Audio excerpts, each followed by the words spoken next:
নমস্কার, বিয়ারিশ পান্ডা ফেসবুক পেজে আপনাদের সবাইকে স্বাগত। উম আজ আমরা যে স্টকটা দেখব সেই স্টকটার নাম হচ্ছে টাইটান কোম্পানি।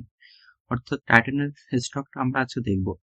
আমরা যদি টাইটানের উইকলি চার্ট এই মুহূর্তে আমরা দেখছি, উইকলি চার্ট যদি দেখি তাহলে দেখবো একটা আপ ট্রেন্ডেরই একটা স্টক, কিন্তু সেটা এই মুহূর্তে কিছুটা রিট্রেস করছে। তো আমরা যদি এর সাপোর্ট রেজিস্ট্যান্সটা নিয়ে আমরা প্রথম যদি একটা এখান থেকে এই পর্যন্ত একটা কার্ভিক্যাল একটা কিন্তু আমরা সাপোর্ট টানতে পারি।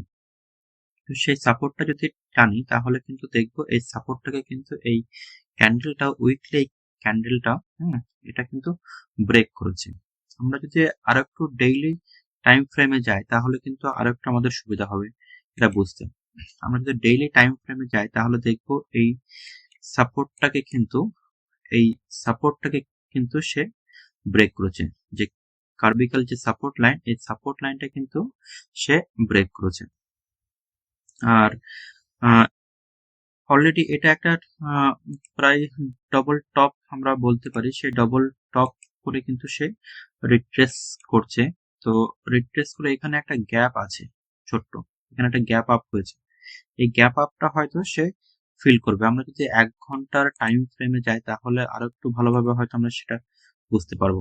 আমরা যদি 1 ঘন্টা টাইম ফ্রেমে যাই তাহলে আমরা দেখবো এইখানে কিন্তু একটা সেকেন্ড ফেব্রুয়ারি 3rd ফেব্রুয়ারিতে একটা গ্যাপ আপ হয়েছে। অর্থাৎ এই গ্যাপ আপে কিন্তু সে এই মুহূর্তে কিন্তু হোল্ড করেছে। আর এইখানে দেখছি এখানে এই সে সাপোর্টটা থেকে আবার উপরের দিকে মুভমেন্ট দিচ্ছে।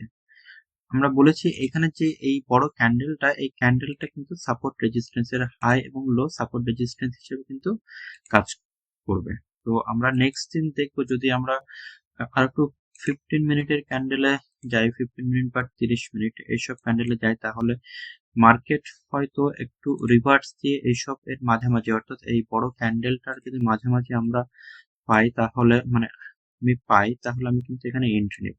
আমার স্টপ লস সেক্ষেত্রে এই ক্যান্ডেলটার যে ওপেন হয়েছে, যেখানে এই বড় রেড ক্যান্ডেলটার এই ওপেনটা হবে হচ্ছে আমার স্টপ লস, এবং এর কাছাকাছি যদি পাই একটা মুভমেন্ট তাহলে হয়তো সে আবার নিচের দিকে একটা মুভমেন্ট দিতে পারে। তো দেখবো কালকে কি মার্কেটের কি অবস্থা হয়। যদি এসব দিকে পায়, অর্থাৎ এসব দিকে বলতে 409-11 এসব 4111-10 এসব দিকে যদি পায় তাহলে এখান থেকে যদি কোনো বিয়ারিশ ক্যান্ডেলের প্যাটার্ন তৈরি করে তাহলে এখানে কিন্তু এন্ট্রি নেওয়া যেতে পারে। সেক্ষেত্রে আমি এন্ট্রি নেব। তো এটা কালকের জন্য আমার নজরে থাকবে এই স্টকটা। তাছাড়াও যদি এখান থেকে উপর থেকেও যদি আমরা একটা রেজিস্ট্যান্স টানি, কার্ভিক্যাল রেজিস্ট্যান্স টানি, এই জায়গা থেকে যদি আমরা বা এটাকে যদি আরো উপর থেকে নিয়ে যাই, এসব থেকে যদি আমরা একটা কার্ভিক্যাল রেজিস্ট্যান্স টানতে পারি এরকম ভাবে, তাহলে সেই ক্ষেত্রেও দেখবো এখানেও কিন্তু বা এই পর্যন্ত কিন্তু আরেকবার সে রিটেস্ট করতে আসতে পারে। ঠিক আছে, তা দেখি কাল কি হয়। মার্কেট কি অবস্থা। মার্কেট এখন খুব ভায়োলেন্ট নেগেটিভ একটা মুভমেন্ট দিচ্ছে। দেখা যাক কাল মার্কেট কি দেয়। আর যদি সেক্ষেত্রে আমার যদি এটা ব্রেক করে তাহলে আমার ইনিশিয়াল টার্গেট থাকবে এই যে গ্যাপ আপটা হয়েছিল, যেখান থেকে গ্যাপ আপ হয়েছিল, অর্থাৎ 3970 এর কাছাকাছি কিন্তু পর্যন্ত প্রায় টার্গেট থাকবে। তো কালকে এই স্টকটা আমার ওয়াচ লিস্টে থাকবে, দেখবো কি হয়।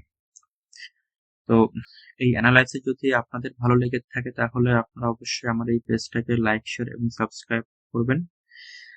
আর অবশ্যই আমার এই ভিডিও দেখে কেউ ট্রেড নেবেন না, নিজের অ্যানালাইসিস করুন, নিজেদের রিস্ক রেশিও মেনটেন করে কিন্তু ট্রেড নেবেন।